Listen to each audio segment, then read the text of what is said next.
Hi guys! Kumusta kayong lahat? At sana po ay nasa mabuting kalagayan kayo habang pinapanood nyo ang video natin at medyo matagal na rin tayong hindi nagkasama dahil medyo busy tayo sa trabaho.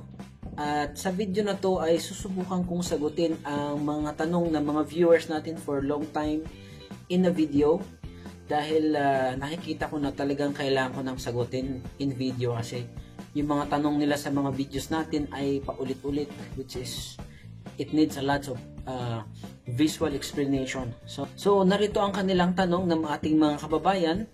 Ang katanungan ni kabayang Chris Bayaras, isang viewer natin, sabi niya, ang tanong niya ay, Boss, ano po ba ang AppShare?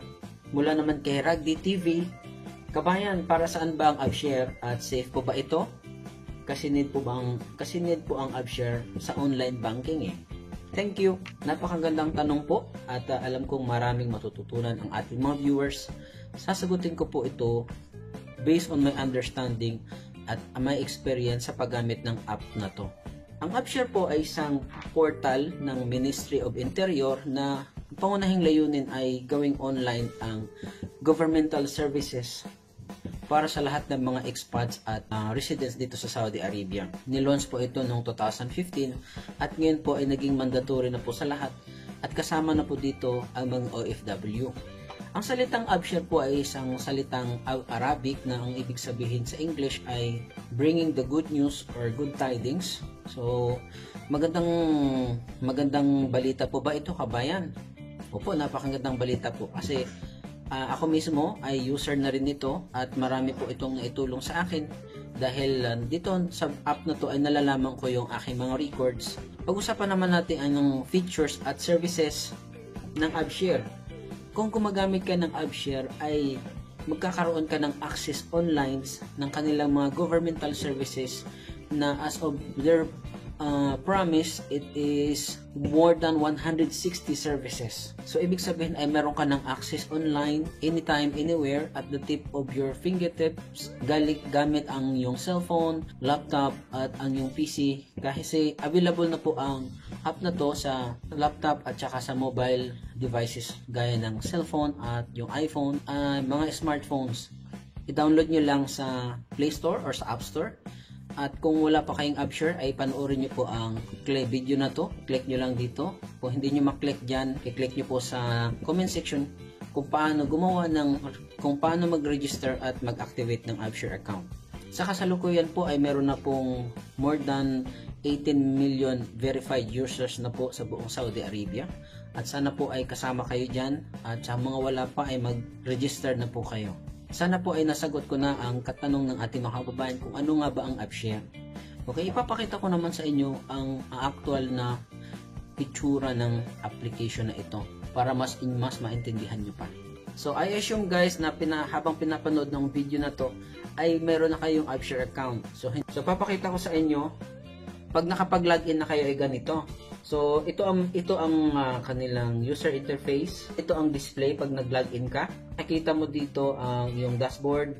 Kung gusto mo mag-change ng password, dito mo makikita ang mga impormasyon na gusto mong malaman tungkol sa records mo at sa mga records ng sasakyan mo at saka family kung mayroon kang family dito at saka kung mayroon kang workers at online appointment. Okay, meron ding traffic violation, public query violation.